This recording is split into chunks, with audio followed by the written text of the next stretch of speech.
Good morning, everyone. My name is Bowen Gillings. I'm a park interpreter here at Garden of the Gods. And today we're going to do a little exploration of the Central Garden along the Perkins Central Garden Trail and kind of discover how spring has changed the garden, because a lot of things have greened up over the last few weeks. A lot of our migratory species have come back in. I'm going to be assisted today by my daughter and number one outdoor buddy, Aeryn, who's going to help us explore and learn today in the Garden of the Gods. So I'm going to switch away from my masked face so you guys can actually get a nice shot of the park. Here's our central garden, glorious kissing camels up there. And as we walk along the trail today, I will try to talk less so we can all listen more, because the white-throated swifts, a migratory species that spends the summer here nesting amongst our rocks and fledging their young, have returned to our park, along with our rock geese, as we call them here. Canada geese come to the park every spring. Sometimes they nest among the rocks, which I know sounds odd, but they like the isolation of it. And so you might hear them echoing around our rocks. You probably also hear those white-throated swifts, as I mentioned, and hopefully our prairie falcons, which have nested as well. Aeryn, what is this plant that we are stopping by that's coming out in leaf right now? It is the three-leaf. Well, the three-leaf sumac's behind it. What's this one right here? We have these in our yard even.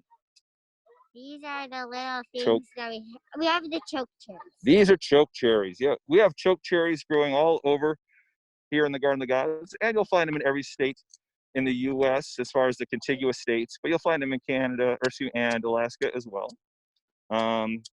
They're starting to flower. You can see the little flower buds as well as the leaves. Chokecherries are, of course, an important food source for many of our wildlife. And there behind them, just coming into bud, this kind of gray mass, that's that three-leaf sumac Aeryn was talking about. And we'll see some of those come into bud further on in the park.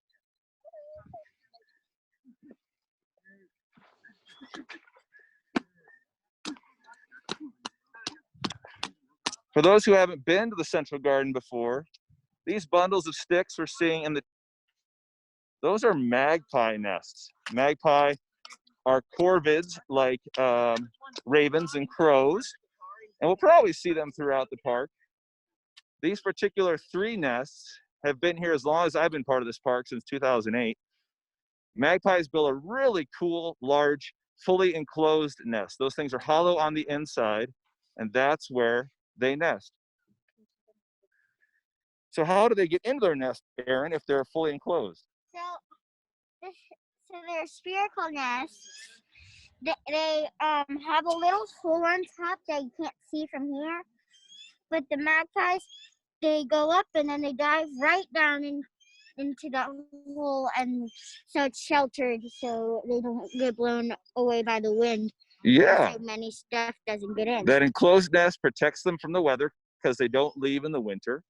And so they usually have one entrance on one side and another entrance on another side.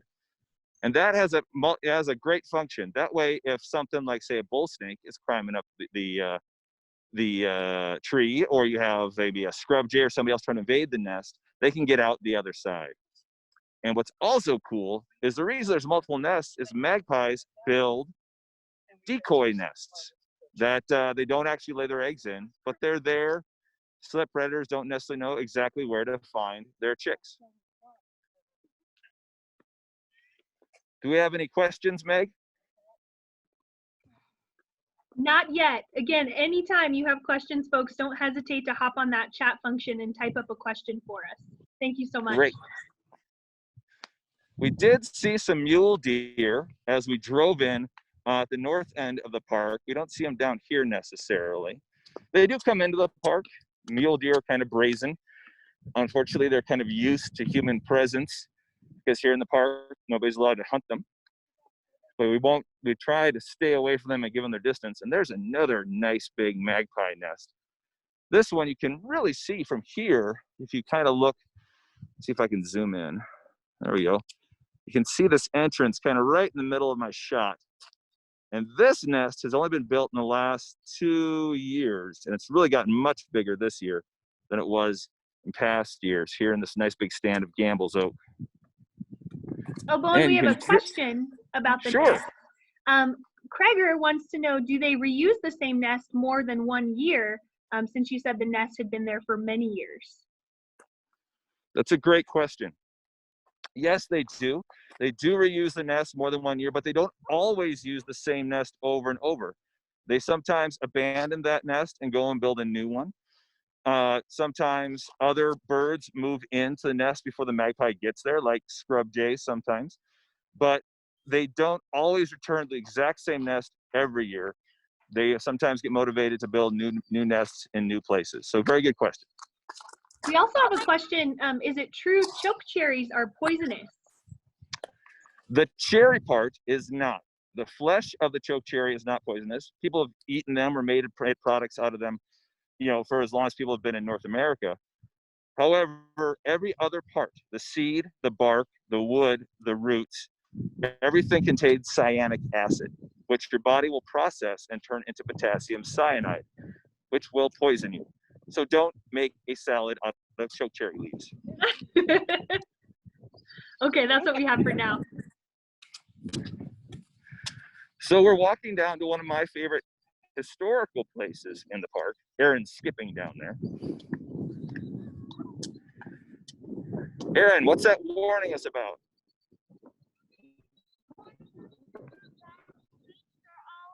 These signs are all over the park.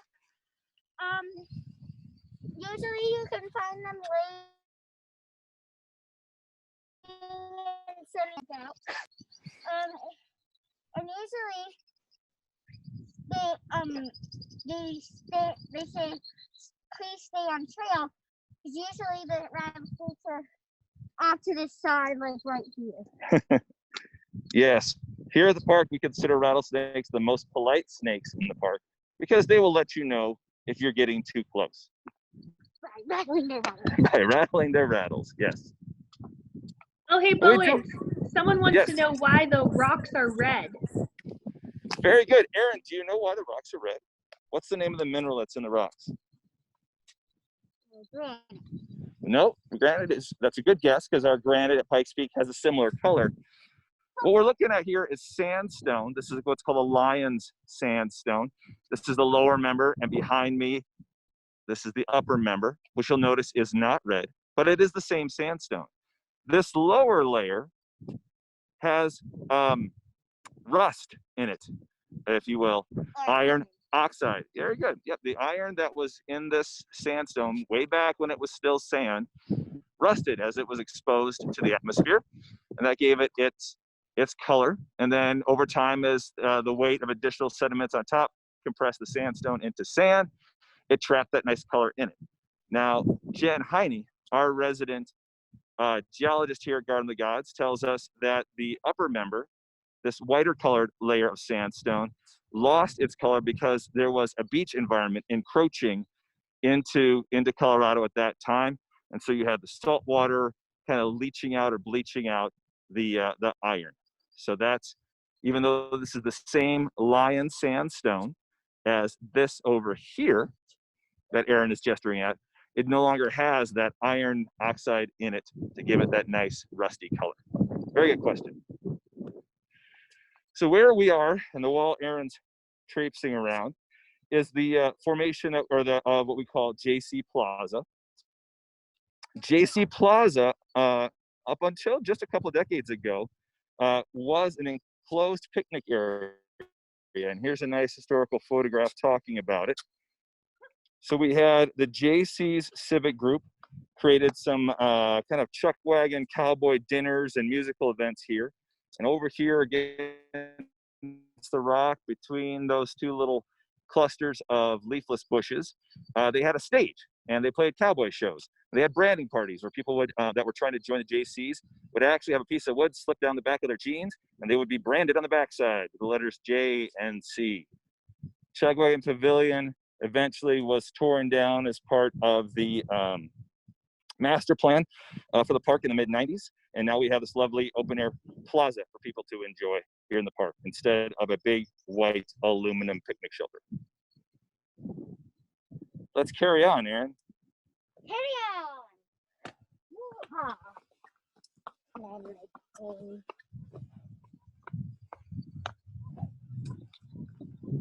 You might hear in the background those geese going off again. We had a nice opportunity earlier this morning to see them up on both White Rock to our left and on Sentinel right in the center of the central garden. So if we're lucky, we'll see them again. Oh, there they go. There goes a couple of them. That might be our couple that was on top of Sentinel Rock. It's strange that they nest here. Here comes a magpie flying right over us. There it goes. Very easy to identify with those flared white wings, the very long tail. Very, very smart bird. But anyway, back to the geese. Our nearest body of water is the pond over at Rockledge Ranch, which is really far away if you are a waddling gosling. So if you're going to nest here as a goose, I don't think, to my mind, it's a very logical place to go. But I think they just like the isolation and that there's not a lot of predators here to mess with them. And every year they come back and nest among our rocks, one or two pairs of them. But when we have a question from Carol, Sure. Do the yuccas have flowers? Yes, the yuccas. Not yet though. I'm trying to zoom in on a nice little scrub jay that's alighted in our Gamble's oak over here. Scrub jays are kind of silvery gray and blue. But yeah, if you look at the yucca, let's get close. Here, Aeryn, watch you point to the things I'm pointing at. Point to the stalk. Very good. See those white stalks? Every year a new one comes up, and that's where the flowers come out. The flowers are in enclosed, firm little pods that are typically closed up during the day and open up at night. The yucca plant has extremely deep taproot. Our staff did a hike over at Corral Bluffs back, it seems like ancient history, a few months ago before COVID, and they had a yucca on a riverbank, and the exposed part of its taproot had to be at least 6 feet long, and there was even more of it, of course, buried down in the ground below that. So very, very deep, and that's where these plants store their water for the dry season that's we're coming into. We like to tell our school kids if we have too much water in our park, they actually start to drown our yuccas and other dry climate plants. But yes, simple answer, they do have flowers. They grow off of these stalks. A new one comes up every year. Usually in June here in the park is when we start seeing those flowers coming out. Excellent. And Mary's curious, what predators can you find in the park? Well, our predators are usually pretty illusory. Probably the one that we see most often might be a bobcat. We also will see coyotes. We're happy to note that our coyotes are getting healthy again. For many years, if we saw coyotes, they were very mangy. The mange problem here on the side of Colorado Springs had really hurt our coyote and fox population, but we've been seeing them more often and healthier, so we're happy about that. You will occasionally see black bear in the park. One of our staff again, Jen, our geologist, spotted one, I believe, early on last year here in our park. We believe we have a mountain lion in the western part of the park, but we haven't seen her in a while. Though in Pleasant Valley, just south of us, they have seen some deer kills and paw prints. So there's still a mountain lion around somewhere. We just don't have any visuals. You can see circling up in the blue sky here in front of this cloud, if I can get you in on it, we have some of our white-throated swifts zipping around. And I can't zoom in on it right now, but there we go. But yeah, so they'll be pumping around. They are insectivores, so they'll be diving and bombing, catching little gnats and things as they start coming out in the warmer weather. There you go. Our geese have left Sentinel, it looks like. This is our Sentinel in the middle of the gateway here, Garden of the Gods. This is North Gateway Rock, the Sentinel guarding the gateway, and this is South Gateway Rock. Hey, Aeryn, let's check out our favorite tree. So this tree, I don't know if you usually can in class if I do this, if you can smell in the cracks of butterscotch. It's very, very sweet. What's the real name of this tree? Ponderosa. Very good. This is a Ponderosa Pine. It's one of our alpine species, or montane forest species of tree here in the park. And yes, on warmer days, as the sap flows in the cracks in the bark, you get this wonderful smell of butterscotch or vanilla, depending on whose nose is sniffing it. And then over here, we actually have a tree that doesn't naturally occur in the park. This old twisted tree is an apricot tree. There's 5 or 6 of them growing here inside Garden of the Gods. We believe that how they got here was because Rockledge Ranch, just to the east of us, was a commercial truck ranch, and they did grow fruits like peaches, apples, and apricots. This particular tree, there's a couple stories on how it got here. First one I heard is the one I like best because it's romantic and pretty. And that's that on a warm day like today, a young couple came and sat on top of Signature Rock here, had a little picnic, disposed of their apricot pits over their shoulders, had a kiss in the sunset, and now we have this beautiful apricot tree growing here. My boss, the naturalist, thinks, nope, coyote ate some rotting apricot over at Rockledge Ranch, and its scat was left right there, and that's where we get the apricot tree. I like my version better. We're not talking about Signature Rock. Oh, okay. All right, Aeryn has a lesson about the park and how to behave in the park she wants to share with everybody. So, if you can see here, all this lines on here, like all the writing on here, is not supposed to be. What people did is they stepped onto these 2 steps, stepped onto the rocks, and like took something really sharp and dug into the rocks to like write their name, which is not a good idea because the park rangers don't like it on their rocks. What do we call it when you write out a mark on something that doesn't belong to you?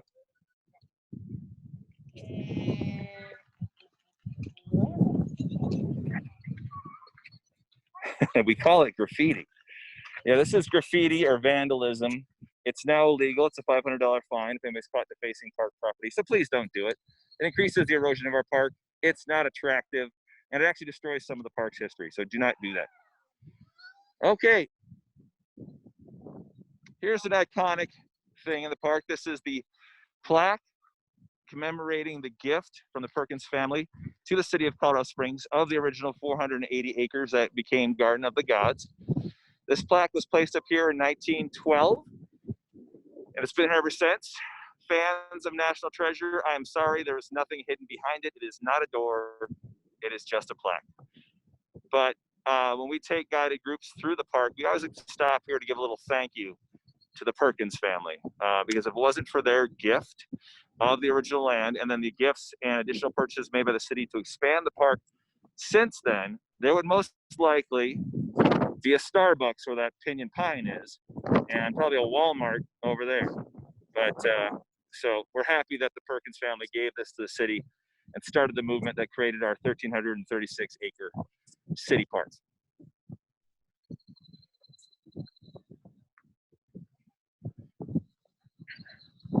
Oh, well, we're gonna talk about a little something here in the park we don't like. This vine here is an invasive species, which means it does not belong here in Colorado. It came from someplace else, and it chokes out things that it grows on, and nothing actually eats it. This is something called Virginia creeper, and Aeryn has a bit of it here as well. Virginia creeper is a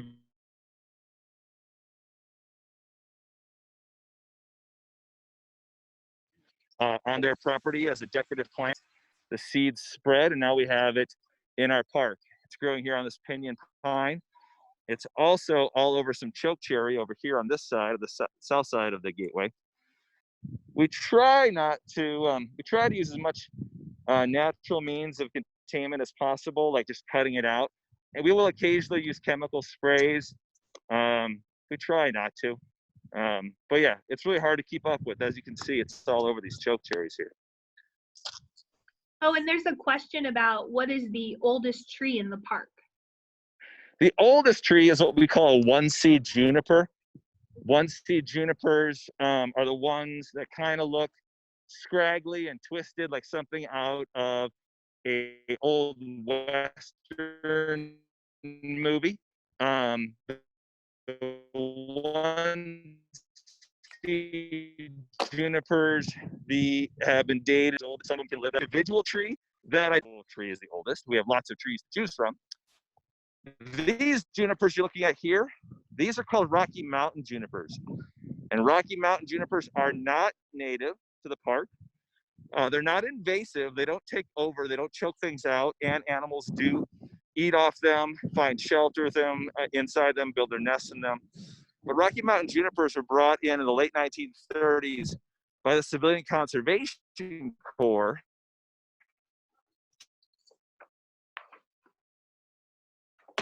to help prevent erosion. The Dust Bowl years during the Great Flood of our topsoil. So there was a lot of work done by the Civilian Conservation Corps to prevent erosion across the nation. And what they did here in the park is they planted a lot of plants. They also built erosion control barriers in some of our drainage spaces. But their planting is what has really given us the big, well-treed, green central garden that most visitors are used to. If it wasn't for their work, this would probably just be a big grassy open space. Before the Rocky Mountain Field Institute put in our fencing, there were a lot of what we called social or rogue trails crisscrossing the central garden. But we've since put up fencing to help control foot traffic, and it's allowed the central garden area here to really revegetate really well. But without the trees planted by those guys in the late 1930s, right now you'd just be looking at some grass, maybe some three-leaf sumac shrub, maybe some mountain mahogany and some yucca and cactus. That'd be about it. But right now we have glorious Rocky Mountain junipers. We got some Douglas fir there in the background. We got some big pinyon pine, and of course the big Ponderosa pines in here as well, many of which were planted by people. Mary has a question. Oh, sorry. Do you have time for a question? That's okay, go ahead. Mary wanted to know, are there any ruins in the park? Not as far as like ancient Native American or Ute Nation type ruins. What we find in the park are leftover construction from previous commercial properties here in the park. For example, if you go to the park's far west side by Balanced Rock, you'll see the remnants of the photo shop structure built by the Gerke family in the early 1900s. That's about the oldest ruins you're going to find here. We do have some foundations left from slightly older structures, like Fatty Rice's souvenir shop. You can see the foundation of that, and that was built right around the turn of the century. But as far as like ancient, like Puebloan type stuff, they didn't really come up here and build up here. The Utes did build rock structures that they would use as blinds for hunting and sometimes for ambush, but they didn't build necessarily like you would see down in Mesa Verde, the enclosed like Pueblo type structures. So no real ancient ruins like that. But what I'm trying to show you guys over here, this is for us, our calendar. This plant is a gooseberry. We have 3 different species of currant growing in the plant. There's gooseberries, waxy currants, and golden currants. And they are the very first ones to come into bud here in the park. And that's how we really know that spring has sprung in the garden, is when the currants start coming in. Oh, and we have mule deer slipping around behind us over there. Maybe we'll see him as we go by. You probably can't see him. Yeah, but the currants really let us know that spring is here. And then in the fall, they're one of the first ones to lose their leaves. So when we react to the currents, yep, the currents are the ones that tell us that the seasons have changed. Let's see if we can find our mule deer friend. There it is. So we have a nice doe.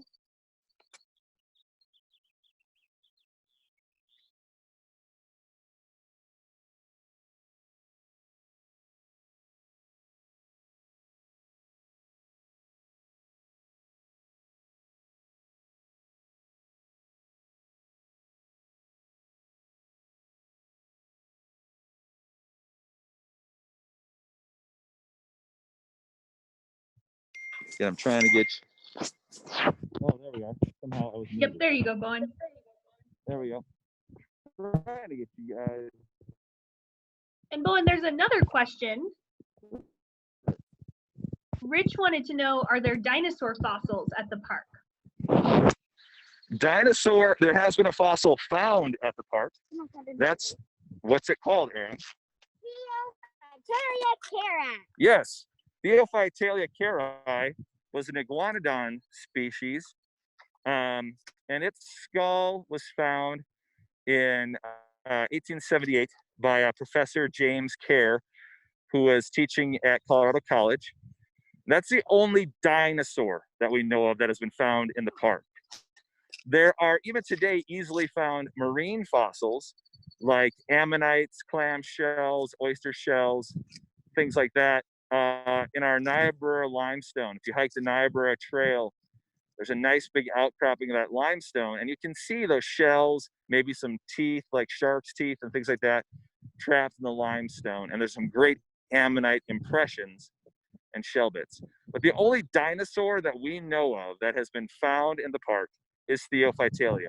We have a model of it and its skull at the Visitor Nature Center. The actual skull fossil itself is in the Peabody Museum at Yale University, because it was O.C. Marsh, the famous geologist and bone hunter from the late 1800s, that first named Kerr's find, identified it wrong as a Acanthosaurus, and so he claimed the skull, and that's where it stays. It was an effort that took place starting in the mid-1990s by some of our park staff that led to that skull being re-identified as Theophytalia kerri, a unique dinosaur species that's actually been found no place else in the world but here at Garden of the Gods. And Aeryn, what does its name actually mean? What does Theophytalia mean? It means Garden of the Gods. Yes. So it was named for where it was found. Theophytalia is a Greek word that means of the Garden of the Gods. Kerri, the species name, named for Professor Kerr, who found the skull. Nice question. We're just going to watch our deer nibble away for a little bit as we head a little bit north towards what's called Three Graces. No.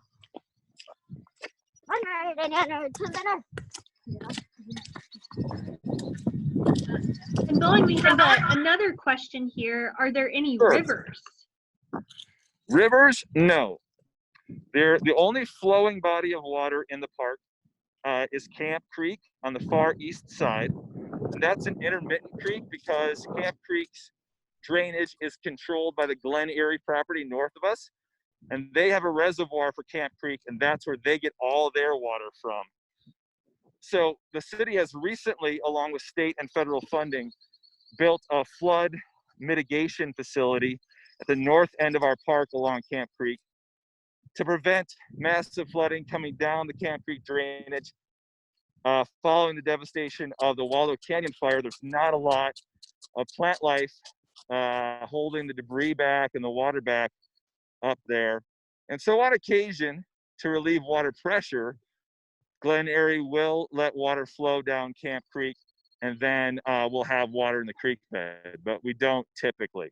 Just south in the Rockledge Ranch property, they have some natural springs, and those springs then flow into Camp Creek. So if you drop just south of the park into Pleasant Valley, you'll find water in the Camp Creek drainage, but that's all coming out typically from Rockledge Ranch. Good question.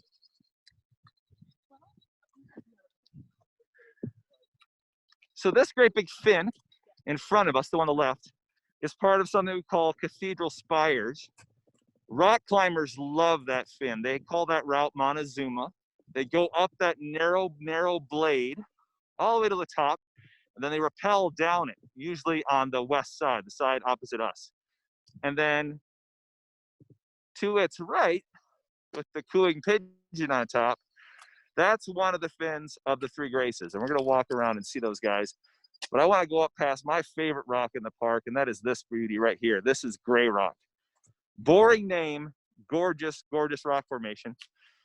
Our Upper Loop Trail, which we're not going to get to today, but that Upper Loop Trail is about the closest you can get to Gray Rock.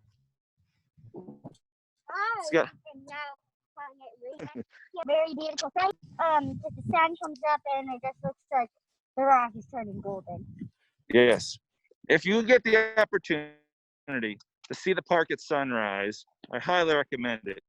The colors completely change. They take on this golden amber hue, and it's really, really marvelous. So if you get a chance, park is open at 5 as of right now.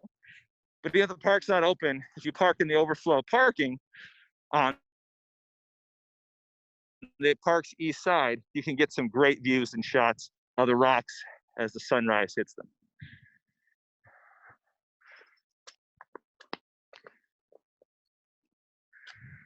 So here's that Montezuma. This is the easternmost blade of the Cathedral Spires. Flapping around up there are our rock doves or rock pigeons. They are pigeons just like you find in the city, but this is their natural environment, is dwelling on cliffs and high places. And so you'll notice there's not a lot of pigeon whitewash streaking the rock. That's because they're eating a natural diet. They're not diving into trash cans and eating scraps that people are leaving out in the street and stuff. So they don't mark our rocks with their scat. You will see whitewash happen on some of the bigger rock formations, and that is typically from our falcons. Our falcons are the ones who leave the white streaking of their whitewash on our rock formations.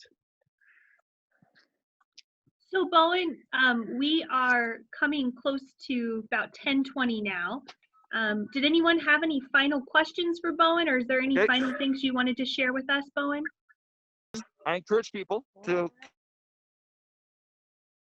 continue to do proper, safe, social dishes like this. Yeah, especially on great days like today. Even on quiet days, maybe a gray, kind of cloudy or rainy day, the park is a great place to come simply because it is a beautiful open space